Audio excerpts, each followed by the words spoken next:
Well, I am waiting for Ellen Reed and didn't advertise very much, so I'll get started here. I did just want to begin by reading a quote from the Pope. I saw him say, I know, we as liberals can say yay right now, it's very interesting. Yeah. But I heard him the other day on his trip to Africa say this, so I wanted to read just a little bit an excerpt from his speech. The world is being ravaged by a handful of tyrants.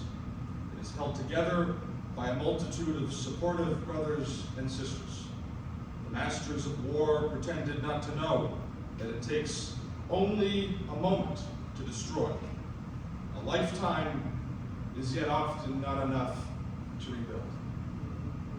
They turn a blind eye to the fact that billions of dollars are spent on killing and devastation, yet the resources for healing, education, and restoration are nowhere to be found.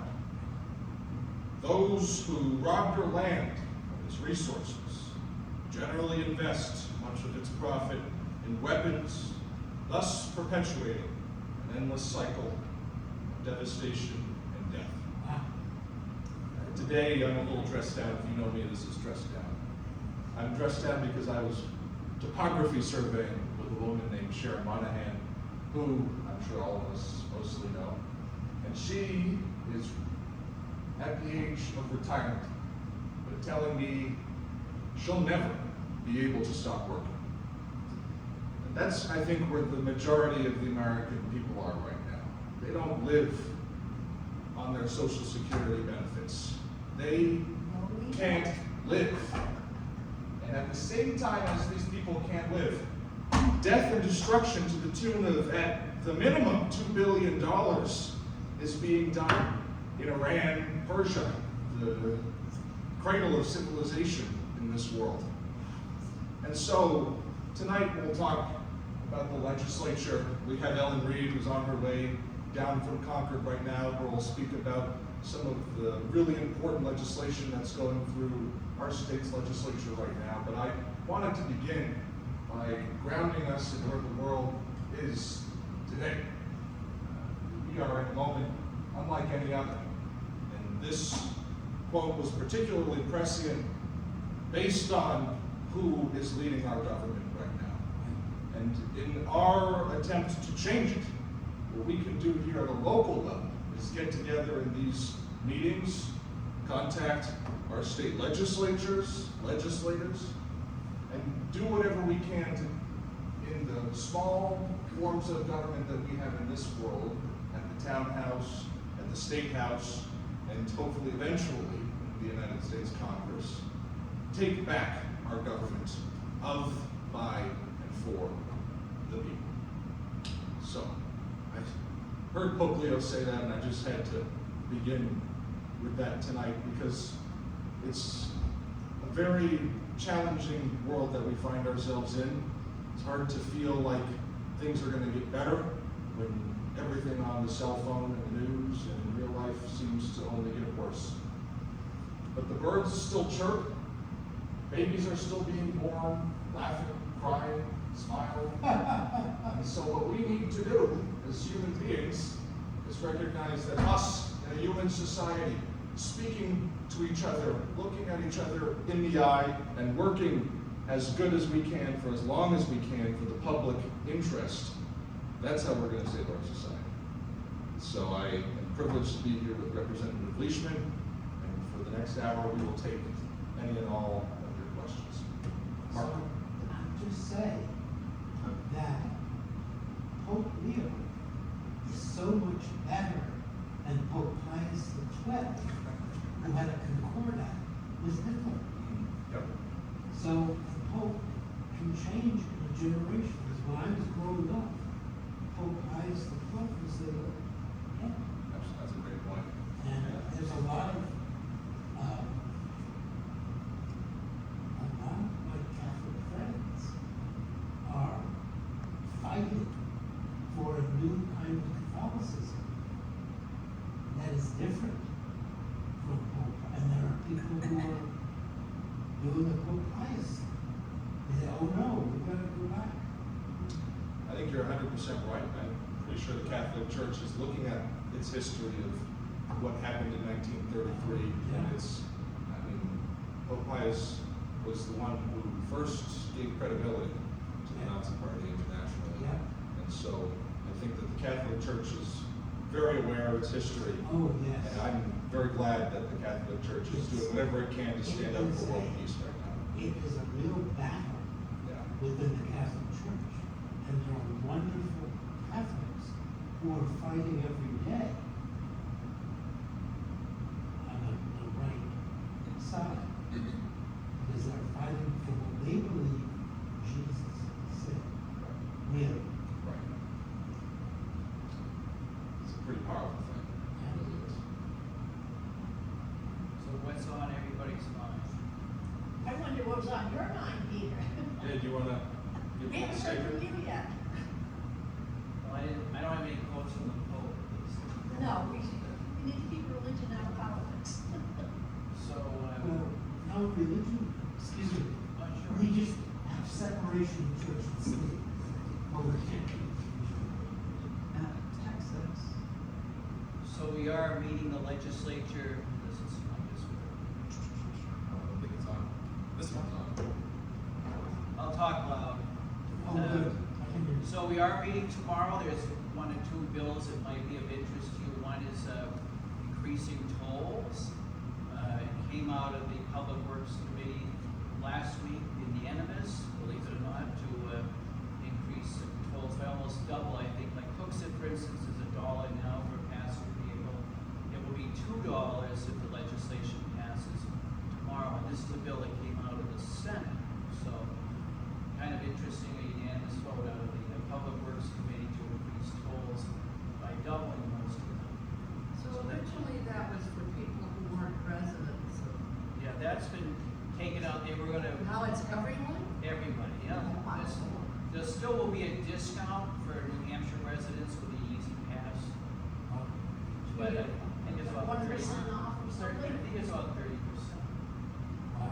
But there So was a lot, this- the governor has already said she'll most likely veto any increase in tolls, but the way it's set up, the legislature might actually overrule the governor, override her vote, based on the numbers. But we'll see how it goes tomorrow. So I'd just like to see a show of hands so we can be truly representative. Do all of you support a toll increase on our toll roads? If it pays for healthcare, Pays for the roads, though. if Is the it money, earmarked? it only goes for roads. It just- Highway money goes to the highways.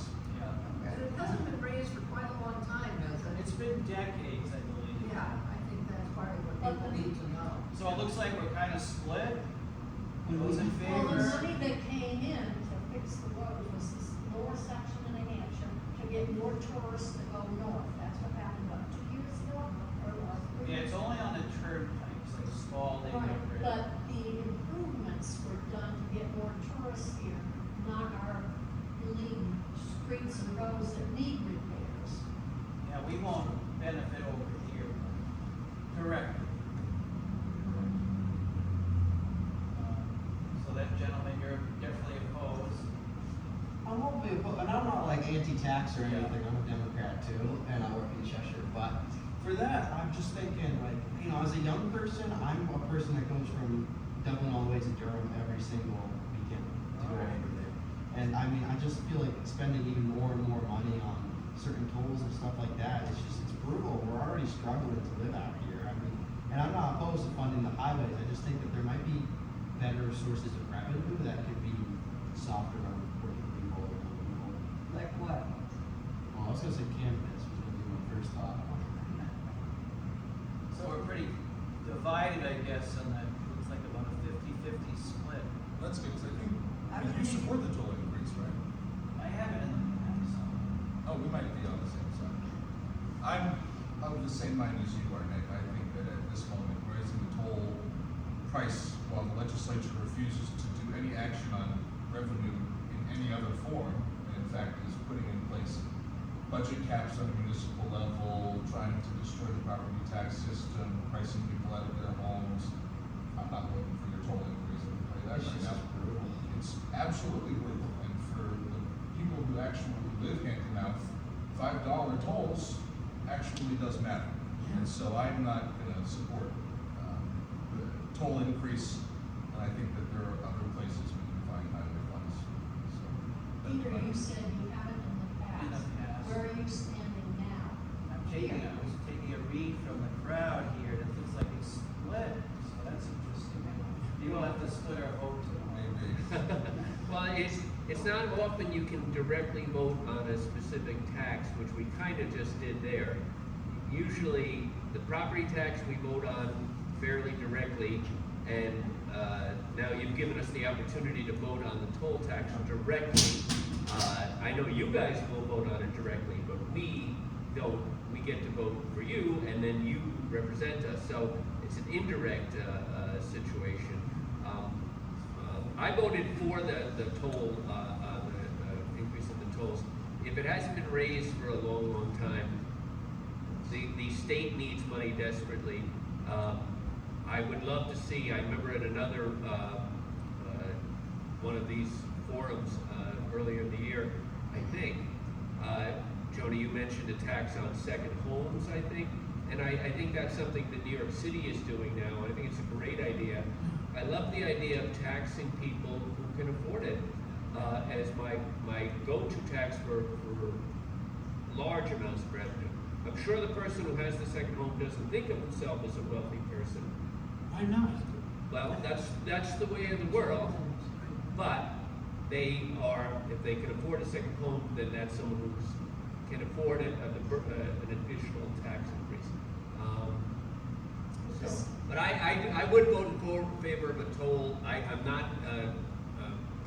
pro raising people's taxes personally, but we do need money, and you know that's unfortunate. But you know we got, and as you said, Jonah, if it's not there somewhere else, but somewhere else may not pass, or you know the state, and then the money it spends hopefully will benefit people in other ways. So it's a very complicated, as I don't have to tell you guys, situation. So why does the state need money when they're sitting on the money and won't even send it to us for our schools? Well, the highway funds are separate I know, funds. but still, we're talking the You state. can only use road needing dollars for money. roads. I know, we do, What but about that you money can not only, coming to us? you can only use money raised by roads for roads. And so that money won't go anywhere else down the highways. And I think to your original point, Kat, when you raise the toll right prices, that money goes directly back to the 93 corridor. It doesn't come to anywhere else in the state. We've got plenty of local roads that need state assistance that isn't getting it. And I know Peter is in communication with the Department of Transportation all the time, so he knows this issue very well. We need to distribute the money that we raise for roads and infrastructure back to the towns fairly. I know it's a separate issue, just that whole emphasis that they've got money they don't even send to us that we need, and they're like hatching it for themselves. What are they gonna do? Well, let me ask, is the governor reacted to that ICE warehouse? She said she was opposed to it. She was opposed to that. So, is there any way we can pressure the governor on this? Because she seems maybe receptive to some pressure. 271-2121. Call her.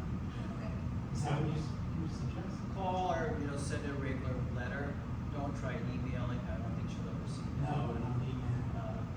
Call or write a regular letter.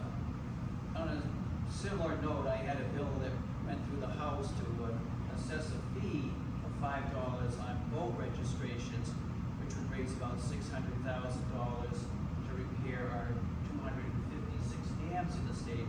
It flew through the House, came out of my committee of 25-0. I went before the Senate committee last week. They voted down party lines to kill the bill. Oh, Now, Peter, will you talk a little bit about the critical condition those 256 dams are in, and the negligence that the state has performed over the course of the last several decades when it comes to those dams that were mostly built in the turn of the 20th century?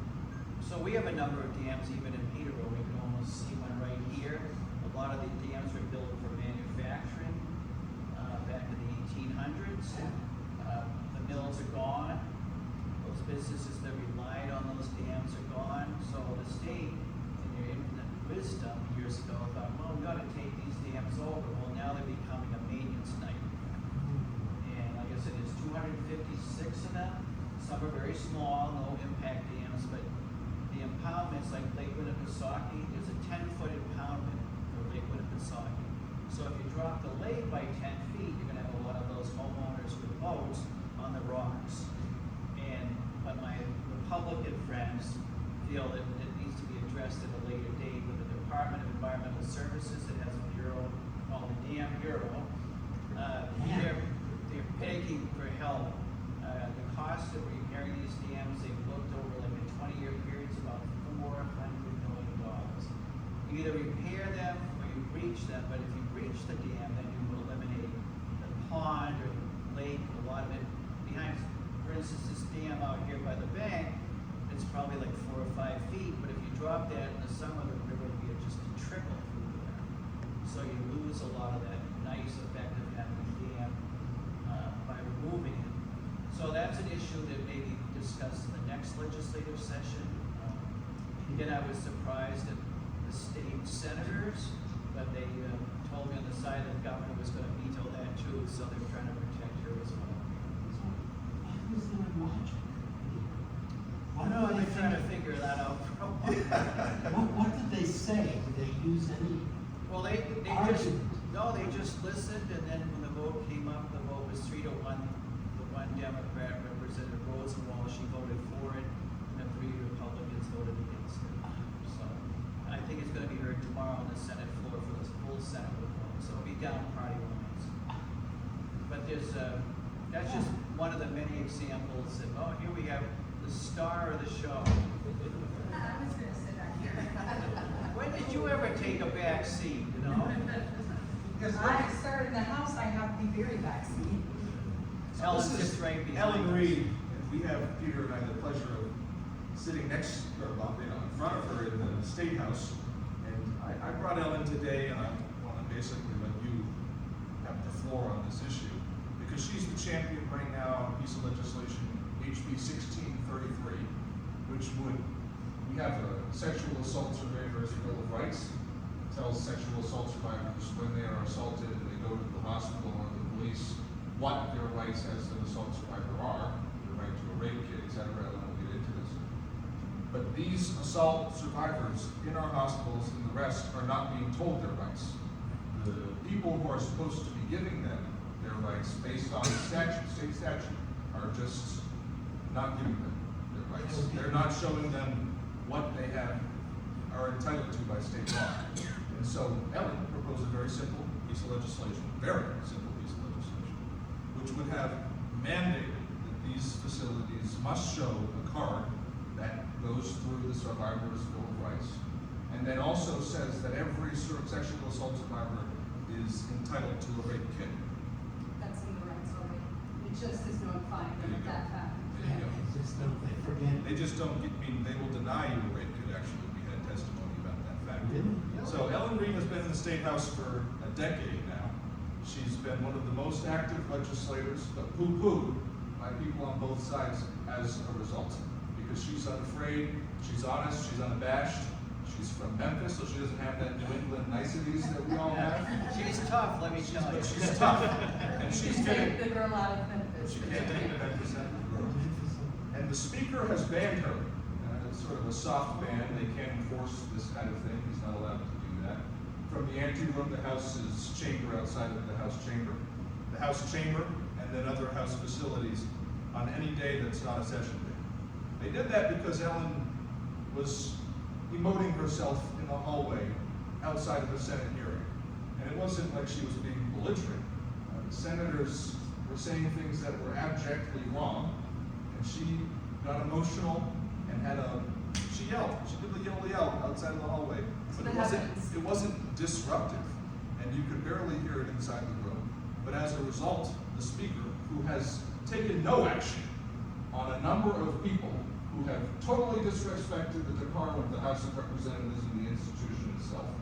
But let's go after Ellen Reed. Let's make sure that she has no agency as a state legislator because she's passing legislation that we don't we are doing our best as a legislature to speak up against this, and that's why I invited Ellen to come join us this week. And so, Ellen Reed, you have the floor. Thank you, and I didn't mean to interrupt the conversation. No, I was trying to sit down We were in the talking back. dams, so.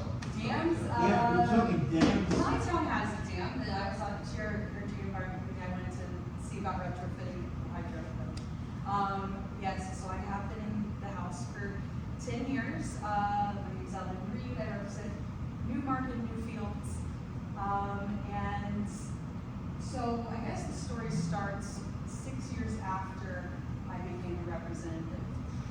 As you know, we don't get paid, so I'm one of these people who isn't independently wealthy that actually has to work a job. And I actually changed, when I got elected, I changed from doing nonprofit management and adjunct teaching. I changed over to actually CDL driving as my job, because that allowed me to do legislative work. And so I was working a job.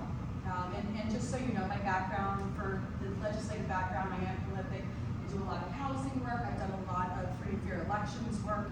I did a lot of conservation and animal stuff on the Fish and Game Committee for 8 years. Member on House. I am now, well, I have lost my committee now, You so. told me that, I didn't know if it was. So yes, I am, so, we'll get there. The speaker's coming after me pretty hard. He's not going after the representative that called for genocide on another member. He's coming after me. But, so I've done all this work, conservation, animals, housing,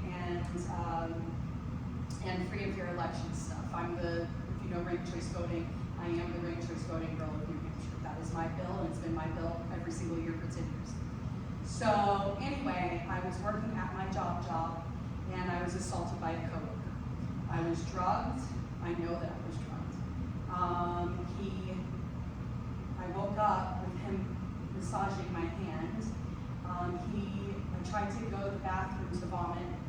He controlled my movements. He yanked me back into the kitchen. This is all at our work location after hours. He chased me from room to room. He prevented me from leaving the bathroom. And I finally locked myself in the room, but I know exactly what would happen if I hadn't done that. And I went to the emergency room the day after to get tested for being drugged. And the doctor, who is not a lawyer, who's not an expert in our laws, and at the time I wasn't an expert in this particular field of law, said that because I had not been penetrated, I did not deserve a rape kit. And so I would never be able to access the test to prove that I was drugged. So after I kind of like processed all of that over the coming weeks, I decided to, I would make some use out of the fact that this happened to me. It's terrible that it happened, but I wanted to make meaning out of it. And I looked into the RSAs about the law, about why this was permitted to happen, thinking that, well, we need to have a right for people to have their evidence collected. Turns out that's already in the law. We have the Survivors Bill of Rights. It's the same Survivors Bill of Rights that exists in 44 states. It was written by an organization, a wonderful supportive organization called RISE, but they've pushed this in 44 different states, and we've adopted it as well. And so then in that Survivors Bill of Rights, it says that no victim alleging that they're a victim of sexual assault will be denied what we call a rape kit, a state evidence sexual assault, state evidence kit. Also, other rights like they can have that kit collected confidentially pending their decision to press charges. They don't have to have every single element if they don't want certain elements of the kit or it's not applicable to their situation. And then the last right is the right to be informed of these rights. So that is in our law, and it's been in our law for over a decade. So the structure that we have in law, in RSA, is we have this beautiful Survivors Bill of Rights. We also have a law right after it saying that the AG's office will inform all of the hospitals and law enforcement agencies of the state of this Bill of Rights, as well as best practices for collecting rape kits. And then we have no one at the point of use, no one in the hospitals that is responsible for knowing this information, that is responsible for informing the victims of those rights. So in essence, we've passed a law, but we're keeping that law secret from the people for whom we passed it. And I thought, I think this is something that as women, we tend to internalize the failures in the system. I didn't advocate for myself strongly enough. I didn't say the right words. I must have done something wrong, but I didn't. I fell through the cracks somehow. And so I went to an organization that I thought would be supportive and supposedly specializes in this. I said, hey, I fell through the cracks. Help me write a bill to make sure that the people in the hospital are required to inform the victims of these rights, because they're getting it, but you can't expect, so that AG's notification to those hospitals that's required by law, they do that. It's a 128-page legal document from the DOJ to the hospitals. What ER doctor is going to know, be responsible for a 128-page legal document? They are not lawyers. And in fact, this doctor, I don't think he was maliciously denied me. I think he was just plain ignorant, right? It's called a rape kit. You weren't technically raped, so therefore you don't get a kit. So this is where I started to run into friction, because I thought that these entities, these agencies, these organizations that we trust to help victims would be like, heck yes, great. We have not just a state rep, but a very outspoken, very vocal, known for being a fighter state rep, for whom now this is personal, right? But instead I got the opposite. I called, so they pushed back. They said that they themselves have written the system exactly the way it is, and they think it's working perfectly. That is verbatim what they said to me. They said that the system that they created is working perfectly. The public affairs director said that to me when I asked for help writing this bill. So I went to the DOJ, and I asked the DOJ's Office of Victim Advocate about what was going on. Because I'm thinking, am I just like the one lone case where I was denied, just one-off crazy thing? And the Office of Victim Advocate, the victim advocate herself, told me, she used the word epidemic of doctors who didn't know how to collect a rape kit, they didn't know the legal definition of sexual assault, they didn't know that victims could deny certain elements, they didn't know how to preserve the kit, they didn't know they were supposed to freeze the urine and not freeze the blood, for example. She said that it is a problem. They are not reading, and again, what ER doctor's going to read 128 pages, but they're not reading 128 pages. So I went back to the organization and I said, guess what? It's not just me. It's a lot of people. I got the verification.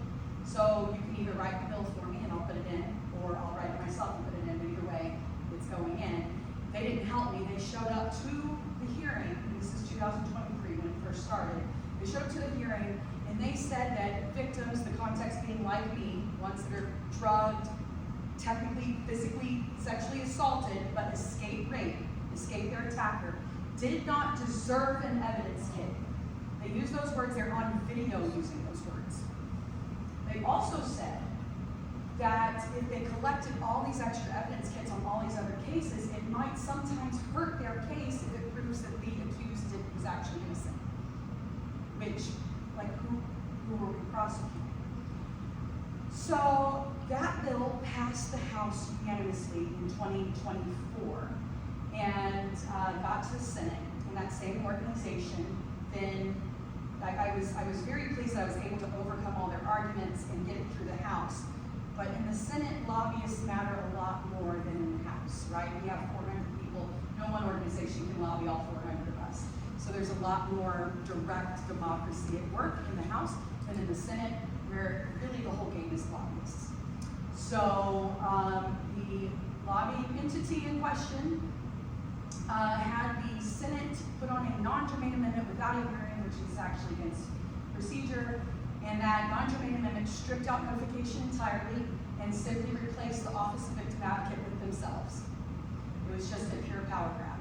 That got indefinitely postponed, which is a fancy kill on the Senate floor.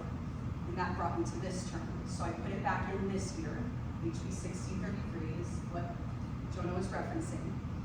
And the organization actually technically declared themselves neutral for the House hearing in criminal justice, but they had 4 different lobbyists come and testify about problems, but they were officially neutral, but here's all the problems. And the problems that it was like really red herring arguments, like they're saying things like all their complaints are not about informing victims of what the law says. Their complaints are about the vagaries in the existing Survivors Bill of Rights in law already. So for example, it says a victim has a right to a rape kit. They're trying to say, and that's not my language, that's the existing law, they're trying to say that that means that, well, this means women will be going home from the hospital with their own kids. And of course that's a nonsense, bad faith reading, but that's their argument. So, and they have similar arguments, all of them tied to the original language of the existing law, right? And then they had someone testify in the House that we don't need to inform victims of their right to a rape kit because a list of their rights is on a card inside the rape kit. Rape kit they don't know how they have a right to. Interestingly, the DOJ gave me a fiscal note this time. There wasn't a fiscal note the first time. They gave me a fiscal note this time. It's the impact statement about how much money it's going to cost. Mind you, I'm not creating a new criminal statute, right? The DOJ is already supposed to be enforcing sexual assault. It is the most underreported, the most underprosecuted crime that we have. And the DOJ said, well, right now, about 275 to 500 rape kits go out every year. If we inform people who are coming into the hospital reporting that they were assaulted, if we inform them they have a right to that evidence, we predict an extra 1,000 kits will need to be run every year, which is a hell of an admission. That means they are intentionally ignoring 2/3 of all sexual assaults that are happening right now. And this is something I guess that they're proud of. So, my bill did pass the House this time. It passed unanimously, went to finance, so now it's passed the House floor unanimously twice. Went to finance, passed out of finance 24-1, remember that one because I'm about to tell you about her, and then it went back to the floor and passed the entire House floor on a roll call vote, 340-1, the same one. That one is the former chair of the board of the same lobbying organization that has fought me since day one. What's the name of the organization? The New Hampshire Coalition Against Domestic and Sexual Violence. What? They are the umbrella organization for all of our shelters. You cannot go to a single shelter, advocate, hotline, nothing in this state. They have an entire monopoly on all assistance for all survivors of both sexual assault and domestic violence. And then the question is, what the hell are they doing lobbying on all these bills? Because 98% of their funds come from the federal government or state government, and you're not supposed to use any of those funds to lobby. But I digress. It's not about them, it's about the bill. So, 340-1, already passed unanimously twice in the House, 340-1 goes to the Senate. The Senate hearing happens, and I'm told that I'm a bit of a firebrand, and maybe senators don't like me so much, and it might be more strategic if I'm not the face in the room. So I had 4 legislators, 4 assault survivors, and other citizens testifying in that Senate hearing room for me. And I did not poke my head in, but I was out in the hallway. And as I'm out in the hallway, the chair of that committee, Senator Gannon, he gave everyone on my side, every sexual assault survivor, 3 minutes to speak and cut them off at 3 minutes. He gave this organization 20+ minutes, as long as they wanted to speak. Then he called them back for a second turn. And the entire time when he's questioning, he's asking, well, doesn't this let victims go home from the hospital with their rape kit? That's really bad. I can't support that. And I'm losing my shit in the hallway, right? And so to myself, with no one really around, I'm like, fuck. Now, mind you, Once, you did it once. the context is we have a representative who's flipped off the governor from the floor during session. We have a representative who has called for a final solution on a Jewish member in our body. We have a bunch of different absolutely abhorrent behavior. And I don't know if you'll believe me, but in a high conflict, high stress environment like politics, filled with a bunch of adults with differing views and opinions and goals, we sometimes utter bad words. Okay, I am not the standout here. I'm a standout in a lot of ways, not in the lobbyist who overheard me, who I was far away from and wasn't speaking to, happens to be paid by that same organization. She reported it to the speaker. The speaker then made me the first ever member to be banned from the chamber, the anteroom, and the gallery on non-session days. Now, this is significant because it is known, and Jonah certainly knows it because he sees me there all the time. I use the we don't have offices. We don't have staff. I use the anteroom as my office. I set up shop, I set up, my coffee, my laptop. That's where I get my legislative work done, and it was known. So it was very targeted towards me. Now, he does not have a legal argument. Because I was not operating as a House member at the time, I wasn't involved in any House affairs, he could not cite a House rules violation against me.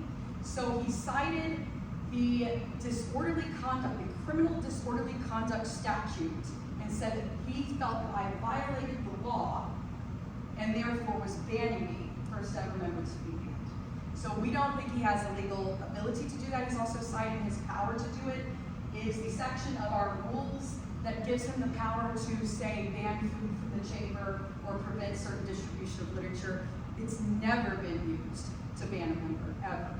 So it doesn't say that he has the ability to ban a member. So he's on very, very shaky ground. And I informed him that he's on shaky ground. And I had to do that before I did what I did next, which was Monday, I went in with informed victims across my chest and sat in the chamber and read Henry David Thoreau aloud. And the security was made aware. I made sure that they were aware, and I wanted to see if he would push it and enforce it. And he did not.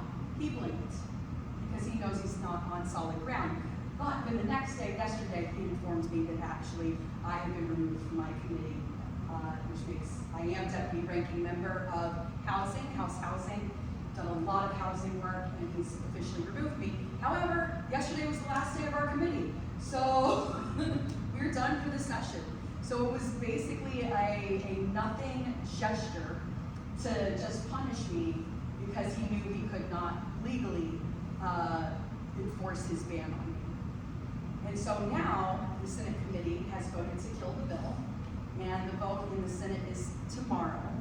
And I expect that they will go along with killing the bill. There are some kind of Hail Mary strategies we could do, like sticking it on a Senate bill and then risking them do the same thing to us. So this happens every year where we're throwing each other's bills on each other's bills. But right now, because a lot of hay has been made around me being a potty mouth and being banned, it was very intentional to kind of distract from the fact that they were killing this highly, highly popular common sense bill. Did I touch on everything? I think you did. I just, Okay, I'll sit down. it's so indicative of, well, I'll open up to questions in a second here, but Peter Leishman has been there since 1996. Yeah, no, it's Archery, the same year. I always think it's 92 with you. She just consecutively.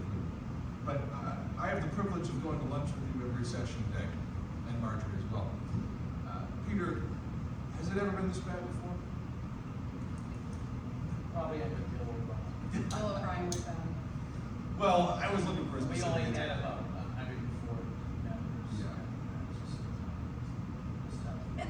Yeah. the whole like citing criminal law thing, and as if he's, I had no interactions with police. I had no interactions with our security. It was a big nothing. The idea he's citing a criminal statute. We've had members who have gotten arrested for beating their wives. We've had members who have gotten arrested for fraudulent behavior, who were like saying that they were in a district that they didn't live in and were illegitimately elected. We've had members who have embezzled federal funds, right? None of them have been banned. And I do want to take your question, but I know he had his hand up. Did you remember? Thank you for your presentation too. It must have been tough to go through it. How many legislators in the Senate women around your age, you don't have to tell me, around your age? Around my age, just me, Rebecca Perkins spoke up. Would you repeat the question? How many senators are women around my age? And I'm like doing some mental like guessing right now. just Rebecca Perkins spoke of, who happens to be my senator. And I don't have a read on her, how she individually is going to vote, but I can tell you that the Senate is far more collegial in that they are less likely than the House members to do like a solo, you know, tilting at a window. If they don't see the votes there, they're not going to champion it. So unless I have 13 or approximately 13, I doubt anybody's going to, even if they in good faith believe in it, I doubt anybody's going to pick up the mantle. So it's not a large number, is it around 10? It's about 8 regiments. 8 women total. 24. 24. 8 women total, and only one is my age. But they have daughters, and men have daughters and have wives, except it's so wide of a disparity. You're presuming good faith, and I don't know how much these two will agree with me, but I have long said that the state house is where good faith goes to die. Your Yes, I have a question. I don't know if this is the same nonprofit that was, I remember vaguely was accused of not doing their job. Yes. Is that this group? Yes, they receive 12,000 calls for assistance a year. We know out of those 12,000 calls, between 275 and 500 kids are disseminated, and they house temporarily between 300 and 400, but we have anecdotal evidence that a lot of those people who were housed were kicked out suddenly from their shelter, were denied shelter, you know, other people were denied shelter. So, I mean, at best, if those two groups are completely separate, you're talking about actual material benefit to less than 1,000 of those 12,000 calls. So wasn't their status, or their nonprofit status, or their executive director, I forget the details, threatened to no longer run that? Or am I remembering that wrong? You're talking about the bill to investigate them, which was tabled by a narrow margin. It was what? Tabled by a narrow margin, it's effectively done. I will say that this umbrella organization is what takes all the federal money and the state money and disseminates it to their membership organizations. The membership organizations are the ones that actually provide the assistance. So I don't think any of the membership organizations are run by terrible people. In fact, I've heard from workers and managers in those member organizations that they're as frustrated with that umbrella group as the rest of us are. It's really just the executives in the umbrella group that are the problem. The people who go to work at a shelter or a hotline, those people genuinely want to help. And they do good work in a lot of ways too. I mean, many of the workers, we had HB 1675, which is the legislation I believe you're referring to, which would have started a legislative investigation on this organization which gets 98, 99% public dollars, but has no real accountability to where those dollars go. And as Ellen said, you got services that aren't being remitted to people who need them at these shelters. So you got, I think it's a 12 coalition hubs across the state. And Yeah, they got rid of one, it's 12. all right, so 12 now. And we had many people. One of them, actually, I won't even say that. I don't want to expose these people. They were very, very afraid of retaliation for speaking up. But they would call us and they'd tell us their story about how these services aren't being actually given to the people in the coalition hubs that they're at. Or beyond that, the coalition hubs aren't being, they're being bottlenecked with the resources that are being remitted to the top heavy parts of the organization. So in essence, you have public funds going to public, what the Supreme Court calls a government function. Because these people, they train police officers, they do the collection of evidence, rape kits, they do the management of the sex offender registry. All of these things are being done with public funds for public jobs, but they have none of the transparency and accountability that a public agency would have to have. So they get to kind of pretend that they're a public agency when they want the power and the credibility, and then they get to hide behind this weird private nonprofit whenever they want to. So that bill to investigate them got amended to just having right to know access over their books. That was it. And that is the version that got tabled. It's problematic because the people in that umbrella organization have a lot of clout, political clout. And so there's a lot of pressure there to not kind of cross your eyes on them. But I don't know, I just believe in transparency. think that was very, I'm sorry. I was just, Political clout with who?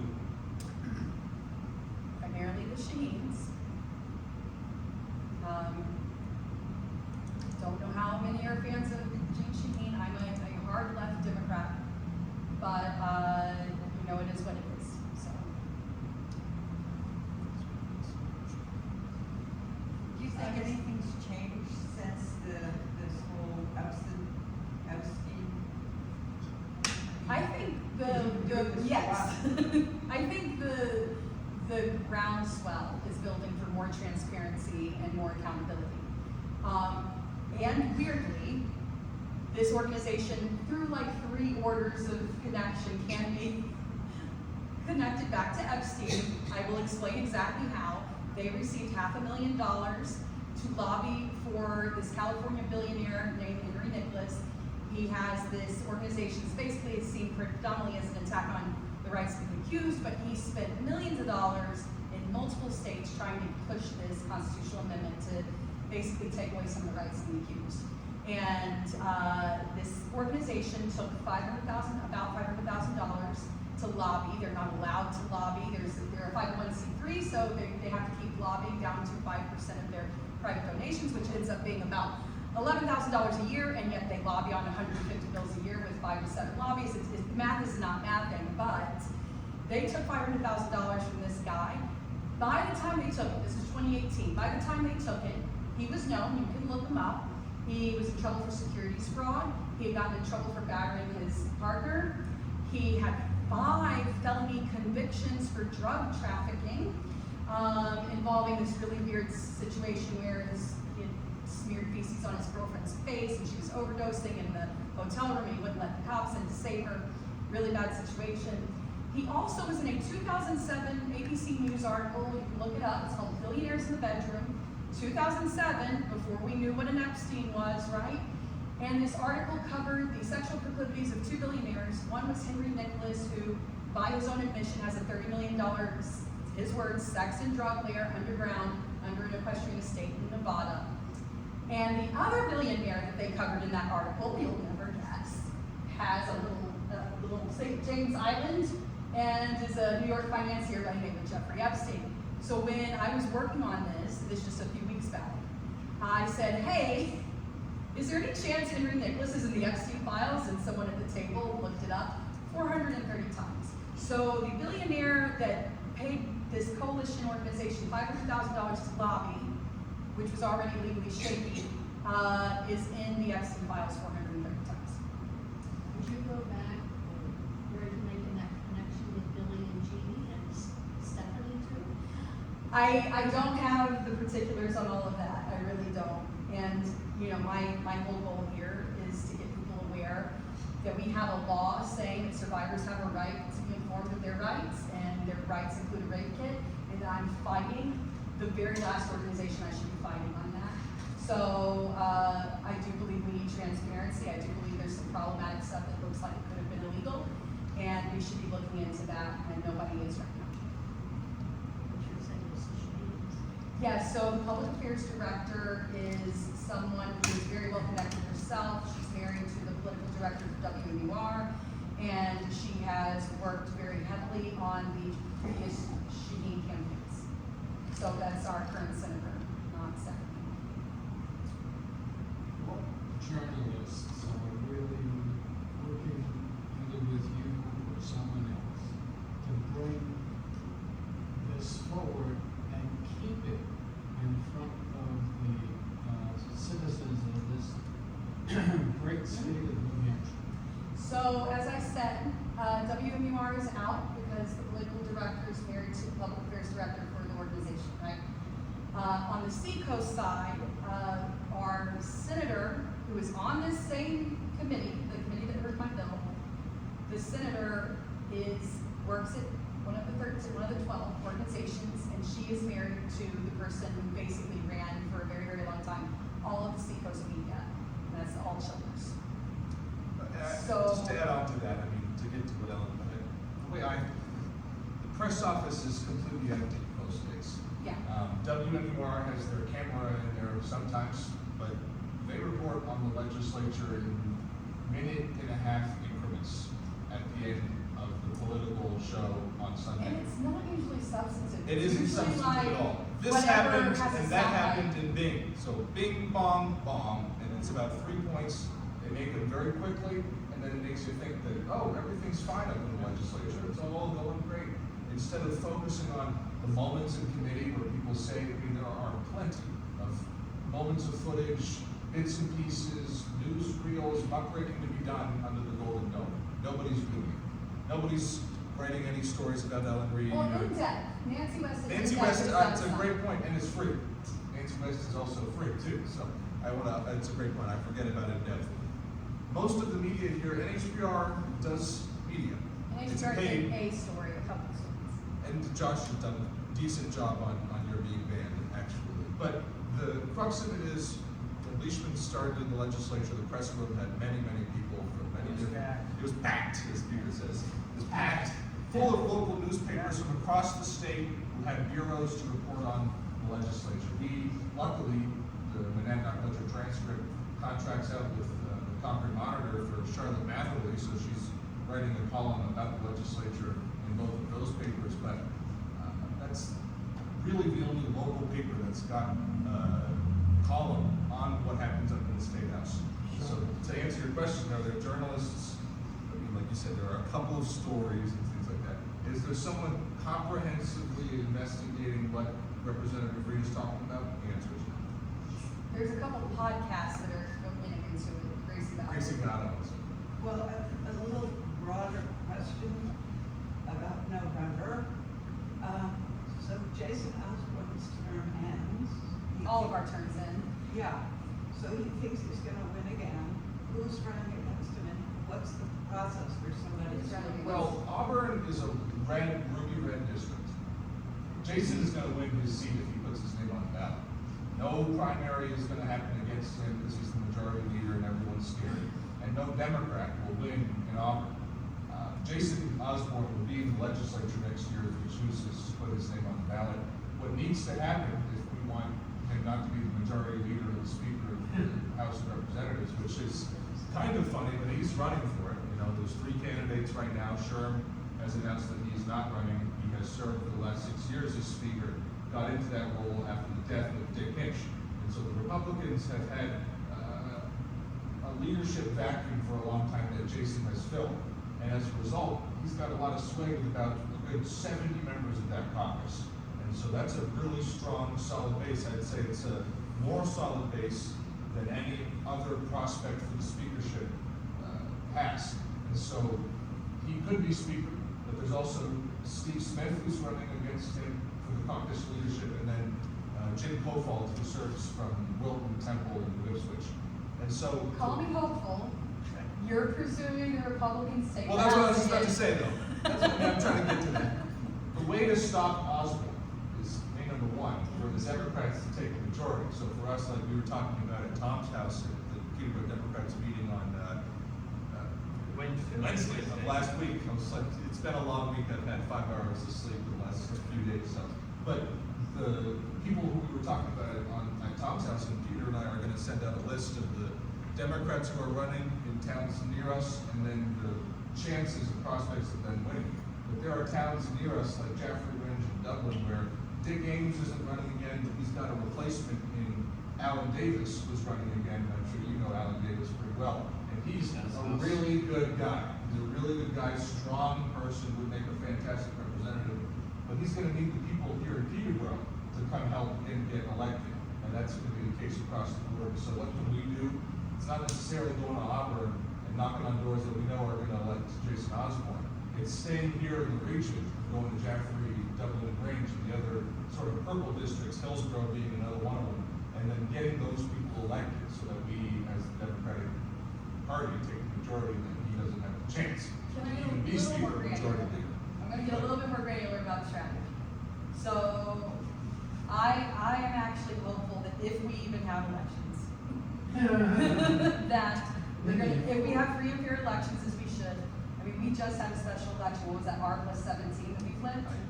I love this. I think that we will have a blue wave in terms of the ruby red districts, if we were really serious as Democrats about getting rid of the really atrocious people like Osborne. By the way, when I did my sit-in in the chamber on Monday, I sat in Jason Osborne's chair. Very intentionally. But if we're really serious, I think the Democratic Party needs to understand the greater cause here and run independents in those ruby red districts, because there's enough. I think Trump's gonna pull like really down ticket. He's gonna bring all the Republicans down. And those are people who may not go for a D, but they may very well go for what you would call like a libertarian progressive style person, right? Someone who is pretty progressive on economic issues. Progressive economic issues are actually super duper popular as long as you don't use the common terminology that triggers Republicans, right? But if you actually get down to like, you know, paying people enough, if you work full time, you should make enough to live, you should be able to buy a home, you should be able to do these things. They actually support, you should have health care. They support these things, right? So if you get a, you know, salt of the earth kind of flannel wearing, shotgun carrying, economic progressive that isn't going to waste time with cultural wars, but instead really dig into the economic stuff, someone like that could especially if they are a reformist on democratic, you know, a free and fair election, someone who supports something like choice voting or supports getting rid of gerrymandering, someone who supports getting rid of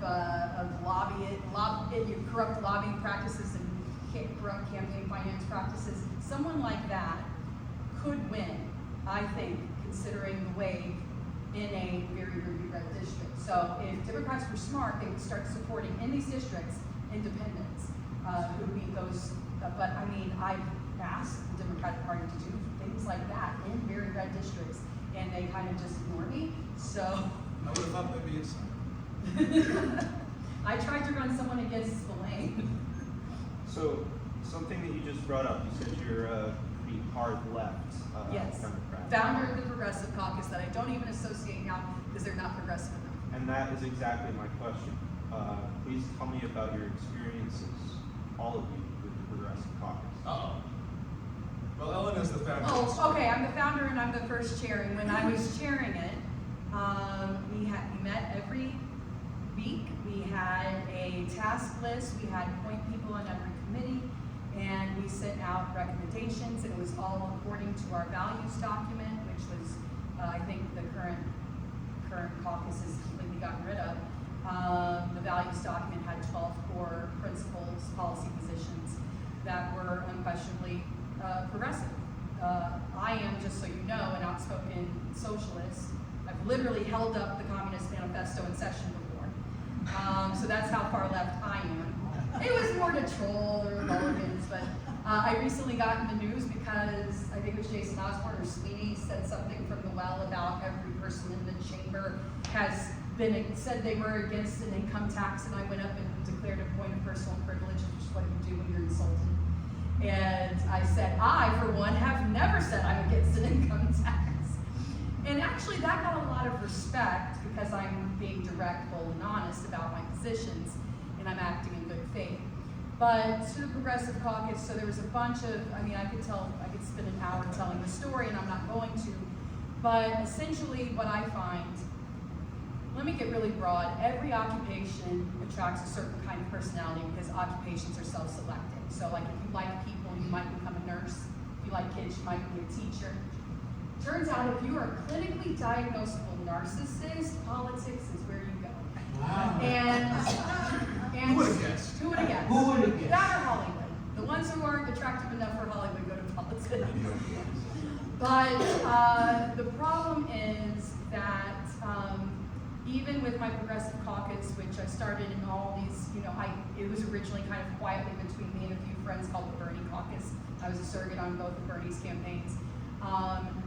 It still attracted kind of like basically middle ground Democrats that thought of themselves as progressive, like when they compare themselves to, you know, a Republican, they're progressive, but not like, and what I really needed was institutional progressives who actually, it's not enough to be a progressive on policy. Being a progressive on policy is great, except it doesn't really mean anything when you have to stick your neck out and fight for it, and you're not willing to. Because then what does it matter what you say you believe in if you're not willing to put your money where your mouth is? And so what I found was a lot of people who ran away from what they claimed they believed. And in fact, sometimes people who claim they believe something actually just got elected because it made them feel really important. Like they get one of these little badges, and you get a license plate, and it makes you feel super. It's like they didn't start as an activist. You know what I'm saying? They didn't start from a principal position. They were like they owned a business in their town, and someone somewhere was trying to recruit because you can't recruit anybody to run because it's only $200 per biennium. And so someone somewhere went to them like, hey, everybody knows you. You're important, and they're like, yeah. I am important. And then they run, and these are the same people who show up and they follow their party's lead no matter what, and they go home feeling super important, right? And that's kind of who we're working with. And the same is true within the Progressive Caucus, it turns out, basically the fight over who got to claim the title of chair of the Progressive Caucus became this completely dysfunctional thing that blew up the entire thing. And so now the Progressive Caucus has taken pro-war stances. They recently took an anti-housing stance, and I just have nothing to do with them. It seems like all they care about is like drumming up social media around cultural wars, you know, which is not that I'm against the causes they say they're for, it's that those aren't the really meaningful things that impact people's lives. I care about housing, I care about healthcare, I care about these things, and they just want to like score political points in this social media world of political theater. They want to get eyeballs. Yeah, and admittedly, I'm a terrible politician that way. I think I'm a good lawmaker, but I'm a terrible politician. I don't really do social media. I have a volunteer who does what little. I'm bad at selling myself, you know, and I gotta get asked by people like Jonah to come and talk because I don't push things. But anyway, that's the answer. For that, I can talk in detail, but it would make me look like I'm gossiping about individuals, and that's not really what it's about. But you don't get your badge, you don't get your plate, you know, That's true. It's not like $11 for the badge. Actually, it's $9 now. You do Went have up- to buy them. Went up this term, they raised it, so it's $9 for the plate now. It's worse than that because they used to give me 2 sets of car plates and one for my motorcycle, and now they took away like I can either choose the motorcycle in the car or the second car in the other car, but I can't have both my cars in the motorcycle. Why? Ooh. But we still get the Easy Pass transponder, the orange one. We don't pay for the toll increase. So they can't vote to make us pay more. Do you think Cindy Warren Clinton is too optimistic, or do you think she's, I don't have a lot of, I mean, I will say she's called me and I've talked to her a few times, and she's been relatively like pleasant to talk with and listen to me more than any other candidate. And I will say one of the other candidates is in my district, and I used to help them. So it's really, I don't have a lot of useful stuff to say about the gubernatorial race unless someone wants to give me $200,000 and I'll do it. But it's just, it's kind of bled. okay, so I have another question. How does one get rid of gerrymandering? Ooh, this is something I worked on. So I'm a big believer in the both paths. I'm sorry, I just stood up. It's my teaching days. It's my teaching days. It's your floor. Good. So there are 2 basic broad paths. One is the independent commission. So you have a non-political commission, and they're the ones that make the suggestion.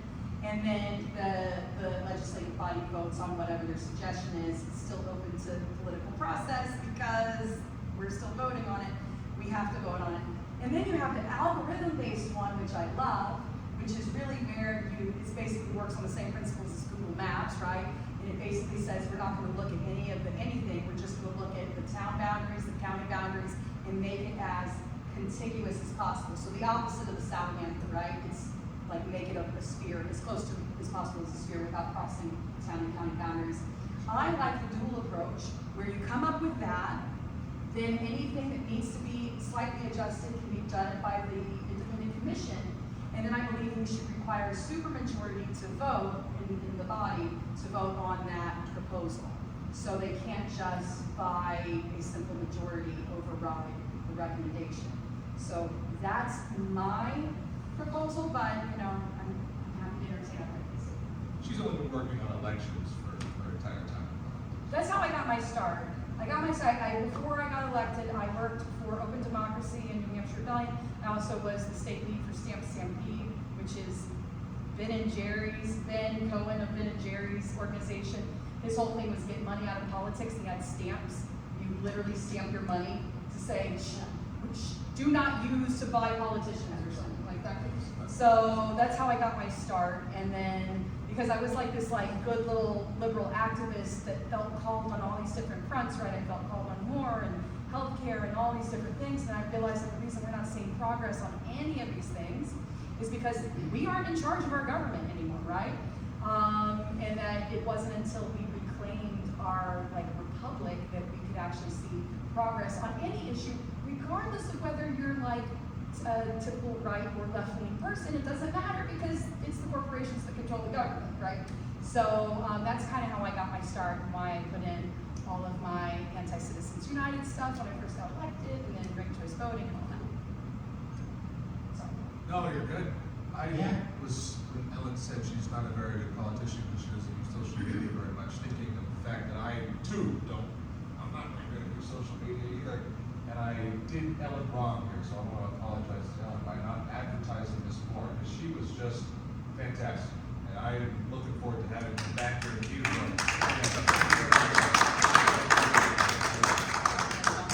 I do have one last question. Yeah. I'm sorry, 'cause it's going to take a little bit of setup, but you participated in the flotilla to Gaza, correct? I did. The So, what? I became the first American-based politician to go on a humanitarian flotilla to Gaza last fall. So, we talked a lot about global conflicts, and Jonah opened up with it before you got here. In New Hampshire, we have several major arms manufacturers: BAE, L3Harris, Sig Elbit. Sauer, Elbit. They all have government contracts. Jean Shaheen sits on the Appropriation, Armed Services, and Foreign Affairs committees, which is a certain nexus of power. She's the leader of Foreign Affairs. Right. That means that New Hampshire, tangentially to that, we're also a major partner with Israel, specifically. Yes. In the past 2 decades, we've sent them well over $1 billion. Yes. How do people in the state engage with this in a way that doesn't give the impression that we are trying to take away jobs of working class New Hampshire citizens? Those companies pay somewhere in the neighborhood of $53,000 to their factory workers, which puts them right on the 20 to 30% line of being able to afford their housing. Right. So that puts them in a unique position where they're not able to push back on the companies they work for, whether they agree or disagree with the choices that the government is making on the international level. It also provides a nice little bartering chip for people like Shaheen and Hassan to come back to the state and say, we're fighting for jobs. That's something that Maggie Hassan has said before. We're fighting for jobs at the Portsmouth Naval Shipyard. So I'm just kind of curious where you stand on this sort of quagmire of an issue that would strike working class people in the state of New Hampshire, but simultaneously keeps our state beholden to killing children overseas. Wow, what a question. Yeah. So full disclosure, as I said, I am a member of the DSA, Democratic Socialists of America, and we have a local working group on this very issue, specifically the arms manufacturers that are helping to arm Israel right now. And we are formulating a plan, actually, with me bringing in some people that I met on the flotilla overseas to hopefully help us. But that's like an on-the-ground strategy, and your point is very well taken, that the workers in those factories are barely making enough to live already, and we don't want to deny bread in their mouths. So I think it has to be a two-pronged approach. Now I've spoken at anti-ICE rallies and stuff, and I've continually said that what we really need, cover your ears, Peter, is a general strike. We need a general strike where the workers stop working and you stop consuming, and we use mutual aid, aka communism, to actually take care of each other in community, to provide each other. If you have a doctor, that doctor can help the community with your health problems. If you have someone growing food, we can really bring ourselves together. And the whole point of that is not to like have this agrarian village utopia. The point of that is to bring the system to its knees. Because if we stop engaging, stop making money for the billionaires, stop making money for the arms dealers, stop giving them our labor, we can stop it. If we did this for 2 weeks, we would control everything. The people would control everything. It's a super hard ask. So, short of that, second prong, the other prong that I would suggest is that we give them the alternative. This would require legislation.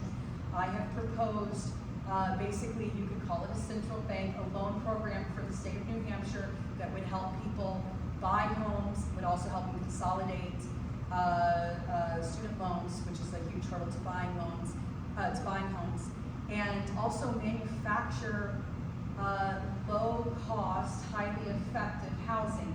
You can call these tiny homes, but there are also things like Quonset huts. These are very affordable housing structures that are very safe, that if we just invest in it, we can make sure everyone can own their own home who wants to. That would cost money. That would also supply jobs. Same kinds of manufacturing jobs that would be lost if we stopped killing people with that money. So that's kind of my proposal. It costs money, I'm not gonna lie. It also costs bravery if we're gonna go with the general strike route, right?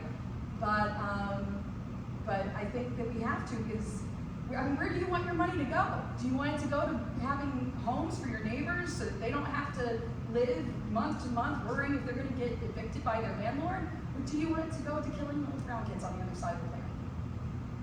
You're talking about having a major strike for 2 weeks. You can't even get people not to go buy a loaf of bread when we did those few days. I know. That scattered, don't go to buy gas, don't buy groceries, and people still did it. I know. Well, just to wrap up, because we are a little bit past time, but I did. I'll talk to you privately afterwards, anybody wants to say, I'm not on the timeline. You did ask a really good question, Karen. And it's one that I think the Democrats are going to have to deal with if they're going to be successful statewide in the state elections here, but also moving forward for the federal delegation. If they're going to continue to win, then we're going to have to find a way to deal with that. And I think, frankly, having spoken to many of those workers at those places, they generally agree with the people who are against, like the Tupac quote, they've got money for war, but they don't have money for the poor. And these people, they're engineers, they're mechanics, they're people who went to school believing in aerospace and the engineering and the science, like the applicability of what can be done there. And then were recruited right out of high school right out of college rather, by these defense contracting agencies because they're the only place where they can make money. You go for science, you go for engineering, you go for manufacturing. I have friends that did all of those things, went to really good schools, plucked right from the schools to go work for SpaceX or Raytheon or any of these places that are making bombs, satellites, or the rest for the war economy. If we had people in this country who spoke up against the fact that the United States' only exports are war and finance, maybe those people would vote for those people, elect them into office, and then we would have people on the Foreign Affairs Committee, on the Small Businesses Committee, on the relevant committees and the rest, who would be working to build an economy of by and for the people. And if we were able to do that, I think those people would vote for us. I mean, having a country that actually worked for its people, I think is the belief of most of the American citizens right now. Whether on the extreme left, sort of the Bernie Sanders side of things, or the Trumpian side of things even. I mean, it's hard for us here to recognize, but the America First sort of thought space comes from a populace of this country who are just as poor as I am, who are just as denied permission of that, just as they have no say in the government, just like we do. They aren't rich, they aren't wealthy, and so when they look at this situation, they get angry, and they vote for the man who says, we're gonna put America first. He's a liar, he's a con man, they were duped, many of them feel that way right now. We would continue to say to them, well, they're dumb, they should have known better. But what we as Democrats really could do is put up populist candidates who speak to an America First style mindset. We will put this country first and its people first. We will make sure that nobody in this country is dying in the streets when we are killing children abroad. Nobody in this country is going to go without the best education available to human society while we are decimating people abroad. That's just not going to happen. And the majority, I mean, I get upset on it. The majority, so I like to stop myself, I get hesitating, I get like, I would start yelling from the rooftops.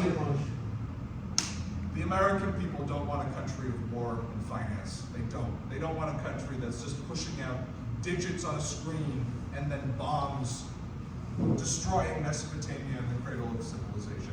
The United States has a group of people in it that are the citizenry, the broader citizenry, that are compassionate, caring, that want communities that work. And if we had a leader that tapped into those people, they would win.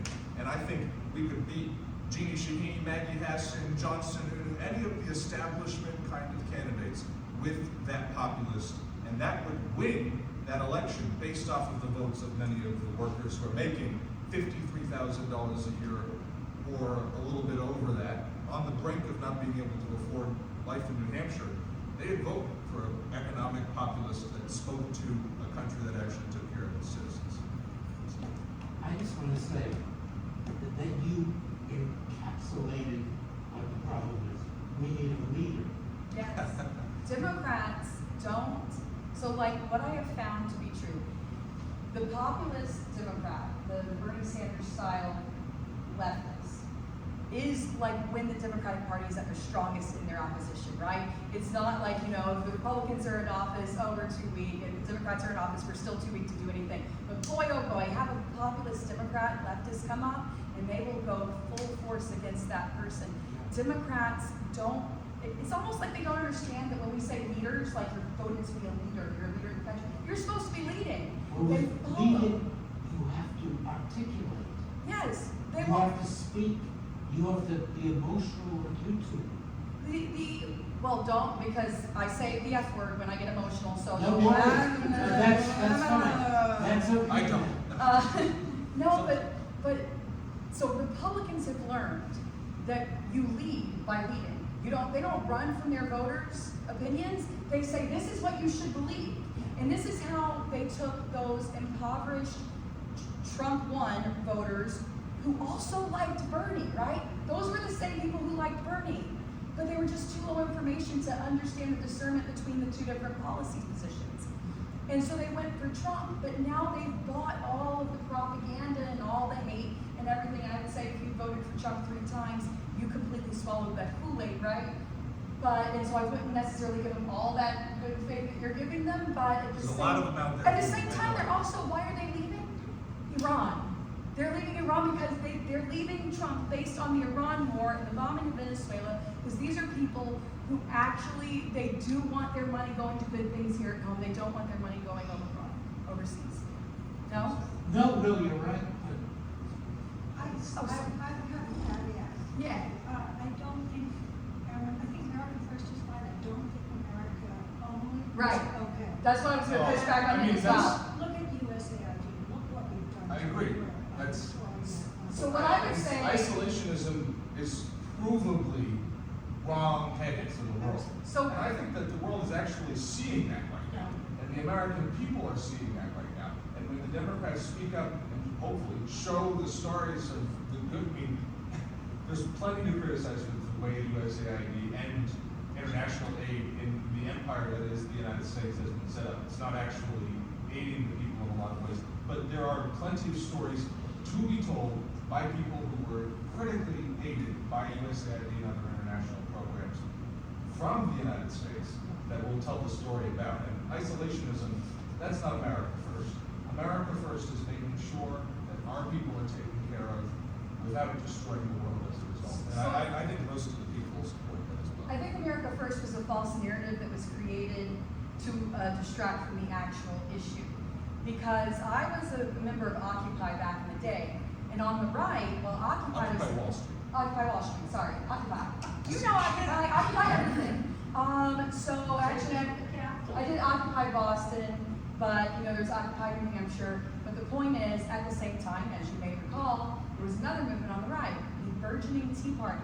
Now here's the thing, we had a beautiful opportunity that we missed, and that was both movements at their core were reformists. They were both responding to the fact that government is not responsive to the will of the people.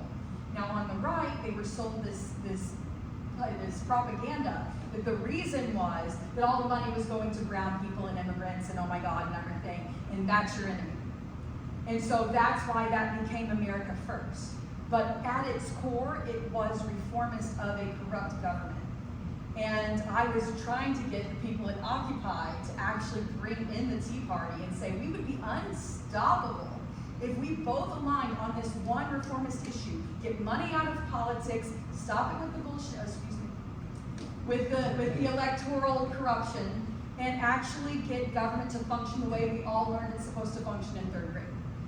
But we missed that opportunity. They were propagandized towards this like, oh, it's about us versus them. We ended up with our internal democratic, drama, and so here we are. Now Trump's making $5 billion off of the Trump. Timing is everything, and the timing was wrong. And I go back to the Vietnam War, and that's when my timing was off. So we have to get, this is the most exciting political meeting I've been to in a long time. No, but Ellen is completely right, though. I mean, Ellen, I think thank you very much.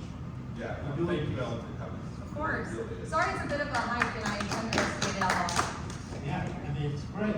I'm sorry, such a small audience here. That was my fault, I should have. He's got video. Oh, I got video too. oh, you've taken video? Oh, this is not gonna be a small audience by the end of next week. Woo! Oh! Right. Beautiful, beautiful, beautiful, beautiful. But I do just want to end by saying Ellen is completely correct. I think of, while Ellen was talking, the history of Fred Hampton. Fred I think Hampton! of the history of Martin Luther King. They weren't dangerous when they were just talking to black people. They weren't. Rainbow They were Coalition. ignored. That's exactly right, Representative Reed. Fred Hampton was murdered by the Federal Bureau of Investigation because he went to the Confederate group, I forget the name of them, but the Confederate Ku group, Klux Klan? it wasn't the Ku Klux Klan, but it was a white white supremacist group who had Confederate White flags citizens and and- Nazi flags and all of these different things. And Right. he went to them and said, we are the poor people of Chicago. We've got more interests together than we do apart. The oligarchs of this city are the ones who we must oppose in order to recapture the city for the people. Martin Luther King said, I have been leading my people into a burning house. Integrated my people into a burning house is what he said. And he said that because it wasn't civil rights that was the crux of what was happening in the black community. It was the fact that poor people were being ignored by their government in favor of a Congress which would legislate for war, materialism, and poverty. And it was when he went to Tennessee in the South and the rest of the other southern states, he said, I'm going to start talking to the poor white people, bringing them together for a poor people's campaign to go march on Washington, that he was killed That he was killed. on a beach in Memphis He for was the Federal against Bureau of Vietnam War. Investigation. And When Martin Luther King That's was right. against the Vietnam War. that's Yeah. right, he was.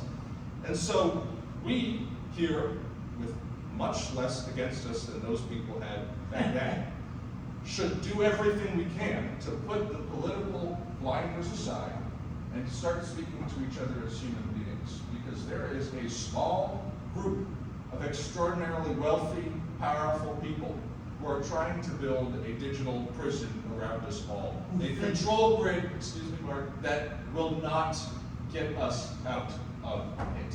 And so we, standing up to that, can only oppose it by not staying in our Democratic and Republican silos, and Ellen and I know this in the legislature. It's by breaking free of those silos.